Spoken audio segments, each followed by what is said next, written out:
김로벨 TV 시청자 여러분 안녕하십니까?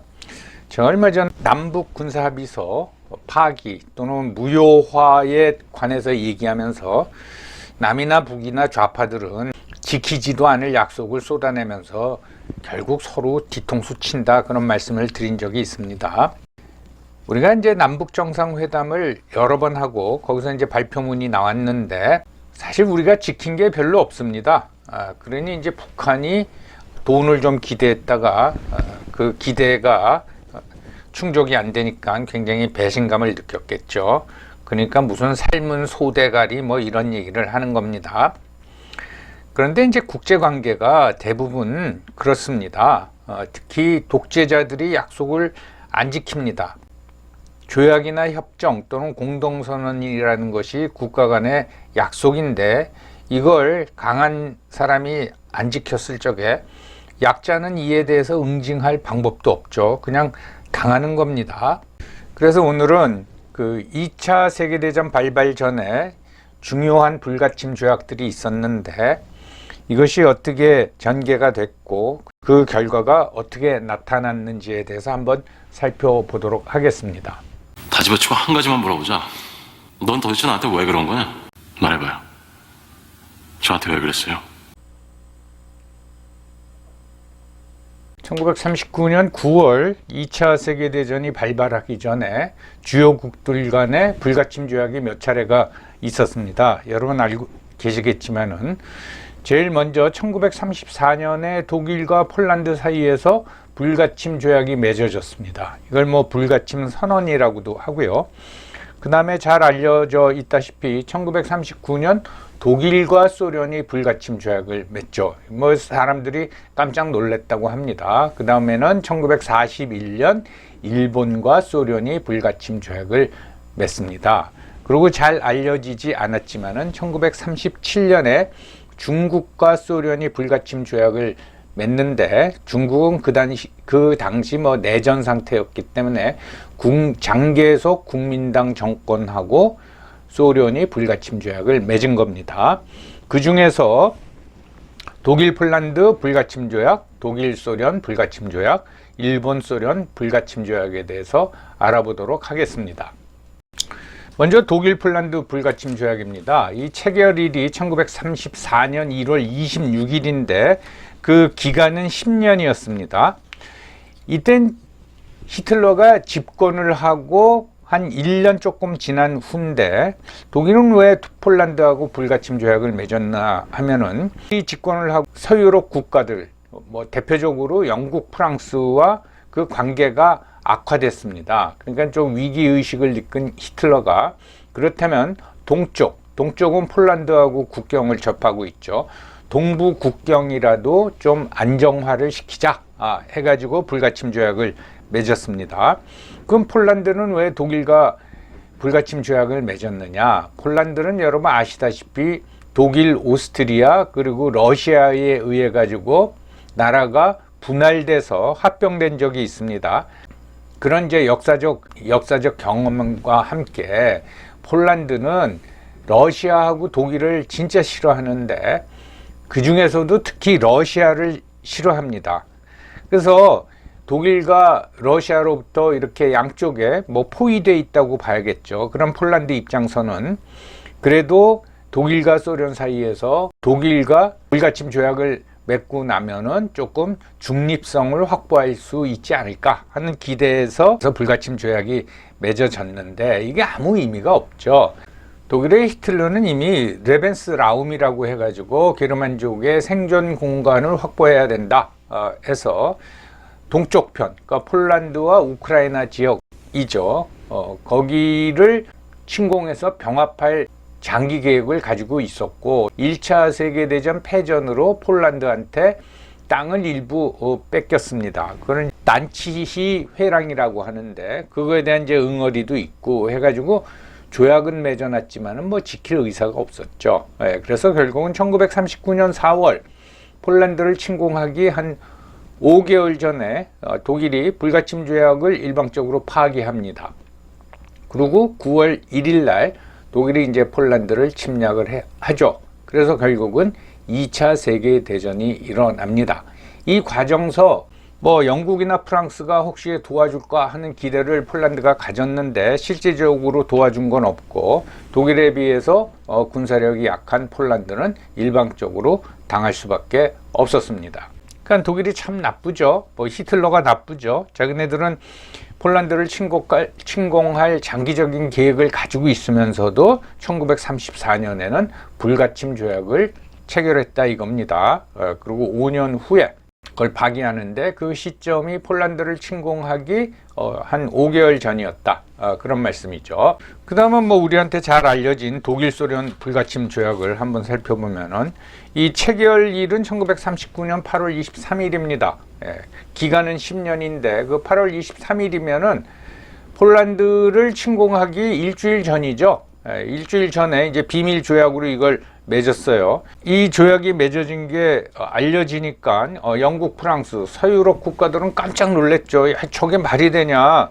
독일 하면은 반공, 뭐 그 당시 표현으로 하면 극우 국가이고, 그 다음에 소련은 공산주의 종주국인데 그 사이에서 타협이 일어나서 불가침 조약을 맺었다. 이제 깜짝 놀랐습니다. 그래서 결과는 어떻게 됐느냐? 이 비밀 조약을 통해 가지고 독일과 소련이 이제 합의를 본 거죠. 중유럽이라 그럴까? 이것을 이제 분할 합병하자 해서 결국은 독일은 폴란드 서부를 합병을 했고 소련은 폴란드 동부 그리고 발틱 3국을 합병을 해버렸습니다. 나눠 먹은 거죠. 원수 견원지간인 반공 우익 국가하고 공산주의 국가하고 그 약한 나라들을 나눠 먹은 겁니다. 그때까지는 좋았는데 이 협정을 맺고 독일이 이제 1939년 9월 1일 날 폴란드를 침공하고 그러면 이제 서쪽서 동쪽으로 가는 거죠. 그거는 이제 한참 막고 있는데 동쪽에서 폴란드 입장에서 보면 동쪽 국경에서 소련이 1939년 9월 17일 날 침공을 합니다. 그래서 이제 결국은 지죠. 그럼 폴란드는 독일과 소련이 동서로 나눠서 이제 합병을 해버린 거죠. 거기까지는 좋았는데 그 이후에 독일이 이제 그 다음에 어떻게 합니까? 서유럽으로 가죠. 그래서 프랑스를 결국은 점령하지 않습니까? 그래서 서유럽 일대를 다 점령해 버립니다. 거기서 끝나는 게 아니라 1941년 6월 22일에는 독일이 소련을 침공을 하죠. 그래서 독소 전쟁이 일어나는 거 아닙니까? 흔히 유럽의 2차 세계대전 하면 서부전선, 그러니까 영국, 프랑스, 미군하고 독일군이 싸운 거하고 동부전선, 독일하고 소련이 싸운 건데 사상자로 따지면은 독소전쟁, 즉 동부전선이 서부전선의 10배가 넘습니다. 그래서 2차 세계대전은 사실은 독소전쟁이라고 봐도 될 것 같습니다. 그래서 결국은 독소전쟁이 발발을 합니다. 맨 처음에 서로 견원지간이 불가침 조약을 맺어서 전부 다 깜짝 놀랐는데 또 사이좋게 폴란드를 비롯한 중부 유럽을 둘이 나눠 먹고 그러더니 독일은 서유럽을 전부 다 또 침공을 해서 점령을 하고 거기서 끝나나 보다 했더니 결국은 불가침 조약을 파기하고 소련을 이제 공격해서 전쟁이 일어난 거죠. 그러니까 이렇게 믿을 사람은 이제 없는 겁니다. 그 다음에 이제 일본과 소련 불가침 조약 또는 이제 중립 조약이라고 하죠. 이게 1941년 4월 13일 날 체결이 됐는데 그 기간은 5년이었습니다. 이 41년 4월 13일이면은 독일이 소련을 침공하기 전입니다. 그래서 일본과 소련이 서둘러서 이걸 맺었는데 그 당시에 이미 중일 전쟁은 진행 중에 있었고 그 다음에 전선을 확대해서 동남아로 진출하고 미국도 공격하려는 즉 태평양 전쟁 계획을 가지고 있었습니다. 그래서 남방으로 쭉 밀고 내려가려고 하는데 혹시 소련이 북에서 밀고 내려오면 어떡하나 그게 이제 걱정이 돼서 불가침 조약을 맺은 거고요. 소련은 시베리아 모스크바에서 그 일본과의 국경 시베리아 국경이죠. 이게 너무 멀리 떨어져 있으니까 이걸 좀 안정화를 시키려면은 일본과 불가침 조약을 맺어 놓는 게 낫겠다 해서 이제 이걸 맺었습니다. 그래서 독서전쟁 기간 중에서도 이 조약이 계속 준수가 됐기 때문에 소련도 도움을 얻고 일본도 도움을 얻었습니다. 무슨 얘기인가 하면은 소련은 독일과 전쟁을 하면서 많은 전쟁 물자, 무기죠. 이게 이제 필요했는데 미국이 이걸 대줬습니다. 그걸 무기 대여법이라고 합니다. 주는 건 아니고 이제 일종의 구워주는 거죠. 미국이 소련에 무기를 공급하는 거 주로 이제 선박으로 했겠죠. 이거를 일본군이 공격하지 않았습니다. 그래서 무기를 독일과의 전쟁에 필요한 무기를 미국으로부터 소련은 공급을 받았고, 거꾸로 소련은 일본에 석탄 4천만 톤, 철광석 5천만 톤 비롯해서 막대한 물자를 제공했습니다. 이것도 돈 받고 판 거죠. 서로 윈윈을 한 거죠. 이 불가침 조약을 통해 가지고. 잠깐 요 지도를 좀 보시겠습니다. 여기 나타나는 이제 선들이 미국이 무기 대여법에 따라서 소련에 무기를 공급한 루트를 말하는 겁니다. 크게는 3개, 작은 것까지 포함하면 모두 5개가 되는데, 자, 여기가 미국의 본토죠. 그러면 소련에 무기를 보내려면 대서양을 건너가지고 여기 북해를 거쳐서 소련에 보내는 방법.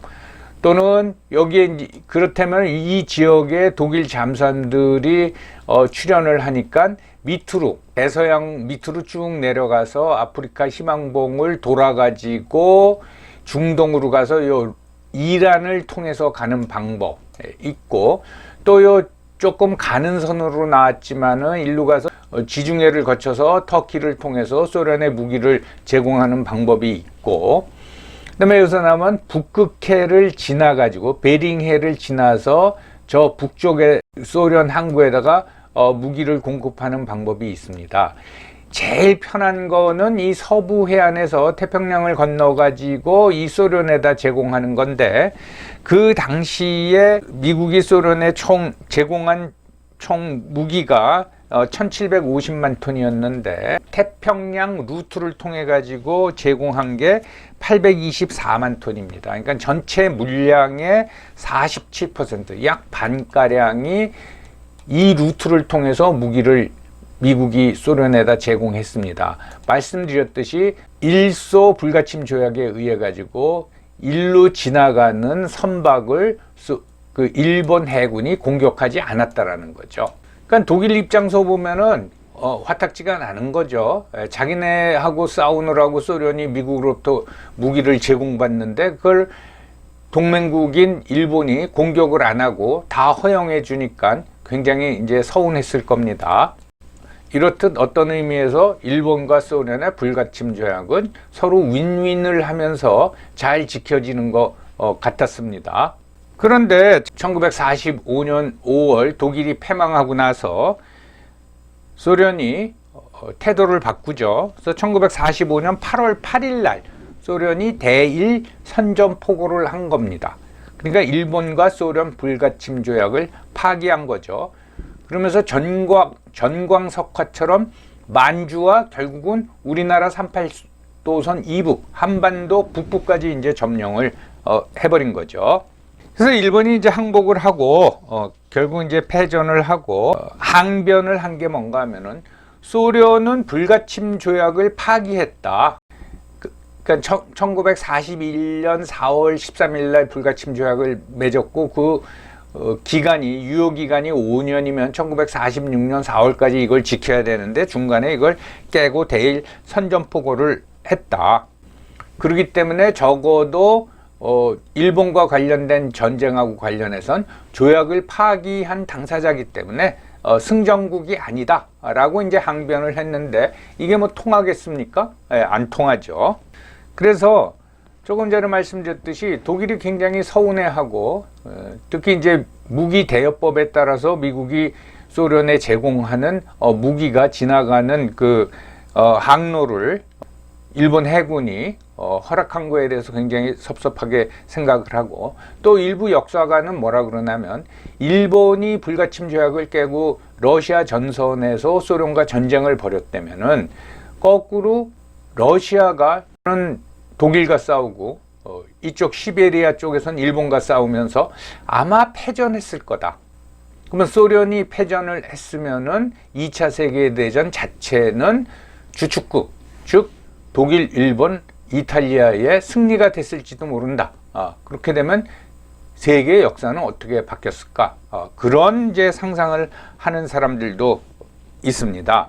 한편 이제 폴란드는 아시다시피 망명 정부가 파리로 도망갔다가 런던으로 도망갔다가 그러지 않았습니까? 그 상황 속에서 약 40만 명의 폴란드 군인이 연합국 측에서 전쟁을 벌입니다. 보통 숫자는 반반, 그러니까 좀 우파 성향이 강한 사람들은 영국으로 이제 탈출을 해서 연합국 미, 영, 프랑스와 함께 전투를 벌이고, 좌파 성향이 강한 사람들은 소련 편에 들어가지고 그것도 한 20만 명 됩니다. 전쟁을 벌입니다. 그래서 연합국 쪽으로 보면은 가장 많은 병력을 동원한 순서로 보면 5번째입니다. 그래서 소련, 미국, 영국, 프랑스, 그 다음이 폴란드입니다. 그래서 폴란드는 2차 세계대전이 끝나고 나서 독일을 패망시키는데 우리가 혁혁한 공을 세웠다. 한 40만 명이 참전을 했으니까요. 그래서 승전국 지위를 요청했습니다. 근데 승전국 지위를 인정받지 못했죠. 이거에 대해서 폴란드 사람들이 지금도 굉장히 이제 섭섭하게 생각을 합니다. 2차 세계대전이 일어나기 전에 체결됐던 주요 불가침 조약 중에 제대로 지켜진 게 없습니다. 결국은 믿을 놈 아무도 없는 거죠. 폴란드는 독일한테 뒤통수 맞고, 소련은 독일한테 뒤통수 맞고, 일본은 또 소련한테 뒤통수 맞고, 결국은 뭐 자기 나라는 자기가 지킬 수밖에 없죠. 누구를 믿고 의지한다라는 게 큰 의미가 없죠. 우리나라도 뭐 그런 경험을 하지 않았습니까? 고종하고 민비가 처음에 믿었던 세력은 어디입니까? 청나라였죠. 근데 뭐 자기네들을 제대로 지켜주지 못하고, 그 다음에 갑신정변 개화파는 누굴 믿었습니까? 일본을 믿었죠. 근데 결정적인 순간에 일본 제대로 도와주질 못했고, 그 이후에 청일전쟁을 통해 가지고 일본이 청나라를 제압해 버리니까 고종은 어느 나라를 믿습니까? 러시아를 믿었었죠. 그래서 이제 아관 파천까지 했는데, 그 러시아도 러일 전쟁에서 일본한테 지고 마른 거죠. 결국은 우리를 믿을 수밖에 없습니다. 우리 스스로를 믿을 수밖에 없는 거죠. 그래서 그 결과는 일본이 우리나라를 합병하는 걸로 나타났습니다. 그래서 어떤 경우라도 우리가 자위력, 방위력을 확보하고 있어야 된다는 건 굉장히 중요한 겁니다. 오늘 2차 세계대전 발발 전에 맺어졌던 주요국 간의 불가침 조약이 어떤 결과를 가져왔나에 대해서 여러분들과 함께 살펴봤습니다. 오늘도 시청해 주셔서 감사합니다.